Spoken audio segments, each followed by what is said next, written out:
Today's topic is microbiology of food.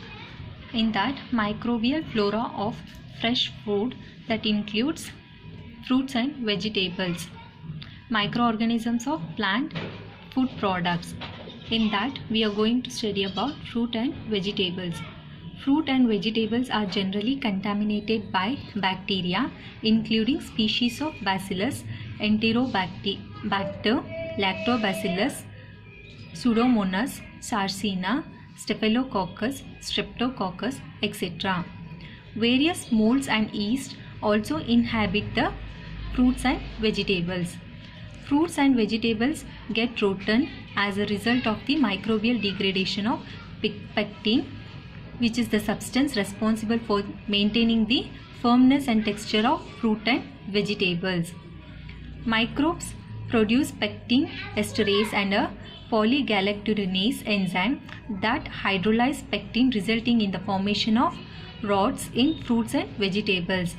About 20% of the harvested crops of fruit and vegetables are lost to spoilage, mainly because of the activity of bacteria and microfungi.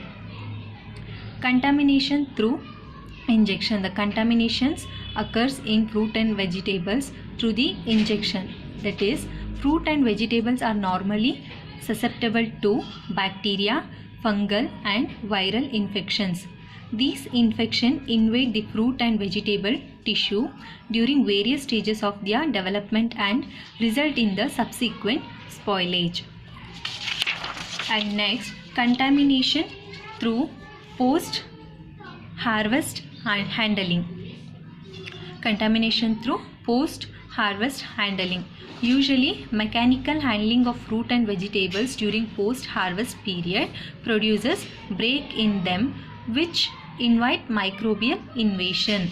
Since the pH of the fruit is relatively acidic, that is high in sugar, they are more susceptible to fungi in contrast to vegetables, which are more susceptible to bacteria because of their pH being slightly higher, that is 5 to 7, that is less in sugar. The next microbial flora is meat. The interior portion of meat are usually free of microbial contamination if healthy animal is properly slaughtered. The fresh cut meat gets immediately contaminated with microorganisms derived from gloves, hands, implements used to cut the meats, hides, hairs, intestine of animals and the air of the slaughtered house. Each new surface of meat resulting from a new cut adds more microorganisms to expose to tissue. The more common microorganisms occurring on fresh meat include both the bacteria and molds.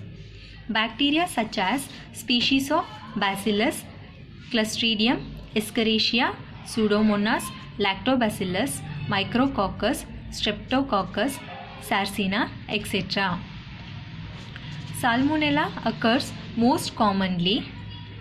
That molds that contaminate fresh meat include Cladosporium, Mucor, Penicillium, Sporotrichum, etc.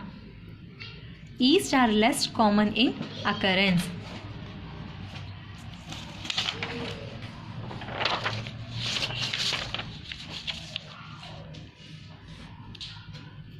The next microbial flora we study about eggs. Clean egg with the cracked shell normally do not contain microorganisms within it. Poor sanitary and storage condition under which it is held determine the subsequent microbial content. Bacteria and molds may enter the egg through cracks in the shell. The microbial flora recovered from the egg shell generally include the species of bacteria, that is Micrococcus, Pseudomonas, Streptococcus, Staphylococcus, Sarcina and the molds. Next we study about microbial flora of poultry. The surface of freshly dressed eviscerated poultry has microbial flora which is derived from the live birds or from the manipulation during killings, defeathering and evisceration.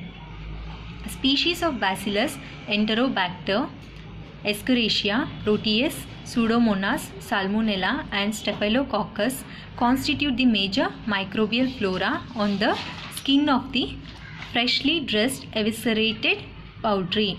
And this is about the microbiology of foods and the microbial flora of the foods.